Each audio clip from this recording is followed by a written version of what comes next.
I don't want to take much time, but it did feel, after all the excitement of today, it did feel right to bring us back to just reflect, round up the day, in a sense. And I suppose I'm just so grateful to all the speakers and workshop leaders and participants who've made today such a special day. And it feels a real pleasure to be here to sort of see where we've got to and how much things have changed, really, I think, and to really see where we're going in the future. And I suppose I just really want to take us back through the day and look at it in the sense, in the round, and use our Brohn Bristol Whole Life Approach, which is the kind of model on which we hang a lot of the services that we use here.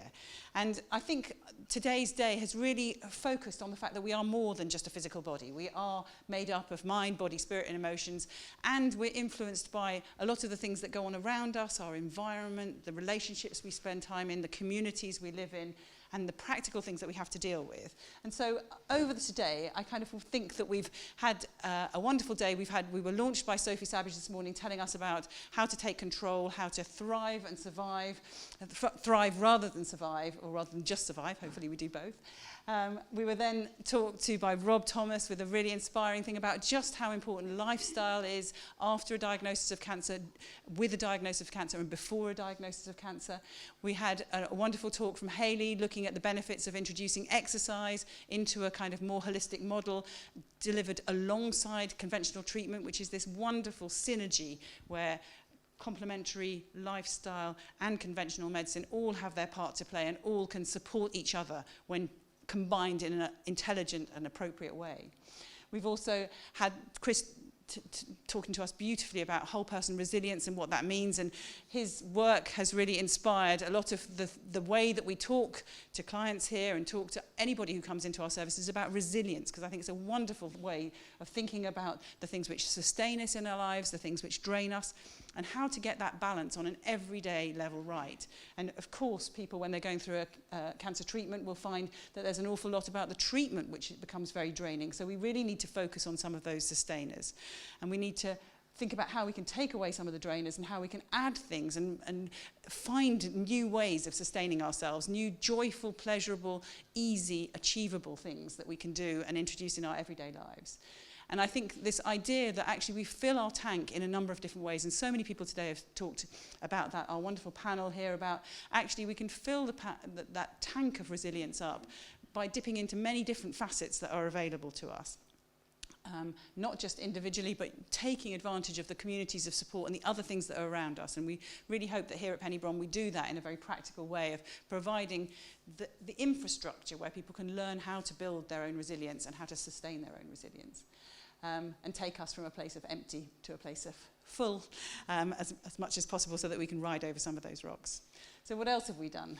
We've looked at our wonderful inspiring role models and that sort of sense that actually coming together, and each of them in their own way have reached out to other people, because I think peer support in this is so important. You're not just an individual receiving care, you are person in your own community with an ability to actually make a difference to other people's lives. And I think that ability to give back once you've had an experience is so fundamental to unlocking a lot of our healing potential. What else have we done? We've had from Sam with his amazing social prescribing initiatives at Bromley by Bow, and we see ourselves here very much as part of that social prescribing. We're not in the business of dishing out medicines and treatment. We go alongside that and we build on people's social capital, what they bring, what they have in their lives. And we, what else do we do? We had these are now the blue workshops that we've done. So I'm just taking you through the day. We've focused on nutrition and what a wonderful tool that is. We've looked at the fitness aspect of physical activity. We've looked at how we can find growth after trauma in Miriam's workshops with the post-traumatic growth stuff. We've looked at some of the complementary therapies and what a role they can play. And I've put 4 arrows there because I think one of the lovely things about complementary therapies and why I really feel it's so easy for conventional medics to get on board with the lifestyle stuff. There's often a bit of a resistance to, well, what are these complementary therapies? But it's so interesting that actually that division between mind and body that Sophie True was talking about, seeing yourself separate, head and body are separate. A lot of complementary therapies just don't see that as a division at all and can access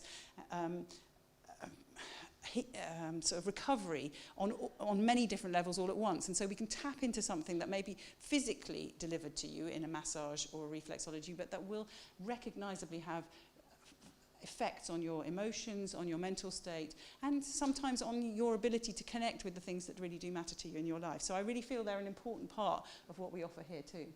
And we've had Katinka in the wonderful creative, tapping into our creativity, either for fun or for therapy, because actually the two are often interlinked, but really important way of nourishing our spirits.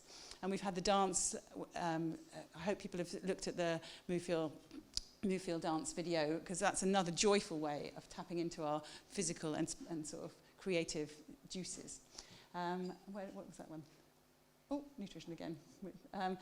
And then these are some of the, so I think we've covered the day here, but I just wanted to add to that picture with a few of the other things that are really important to us here at Penny Brohn, which is this idea of knowledge and empowerment. And a couple of people on the panel said, become an expert in your own situation. It could be your own disease, but it could also be in your own sustainers and drainers and what keeps you resilient. But that sense of knowledge and mastery, you are not, you know, cancer and the diagnosis of cancer can be an incredibly disempowering experience where suddenly you feel, I know nothing about this. I just have to take it on face value what anybody's saying to me, whether it's somebody sending me a Daily Mail clipping or whether it's my oncologist telling me this is the treatment option that I need to sign up to tomorrow.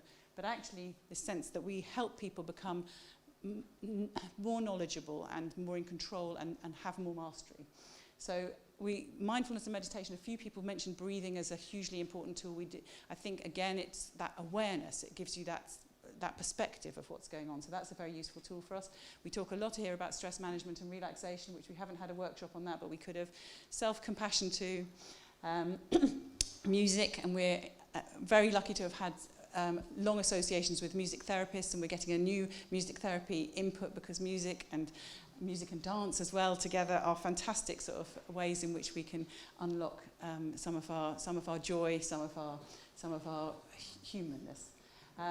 There's the laughter and joy.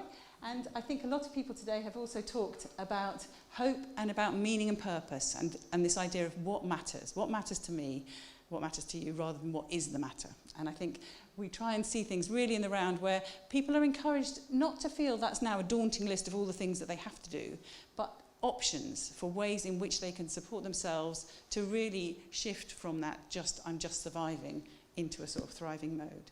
So really, that was all I wanted to just sort of say, is kind of how we really feel that the workshops today and the people who've been here have really have looked at elements of that. But it's when you put the whole picture together that I think that's where the magic can really happen, where people can really start to carve their individual journey and their individual sort of meandering path, as Sam would say. I love that idea of getting lost on the way, because we all get lost on the way and we take sort of turns, but actually how we can then find the best place that we can be right now. So that's where are we now, and then what happens next, as Chris says in his spider diagrams, can be a bit of an adventure, and we can be doing the things that give us the best chance of what happens next being what we want to happen next.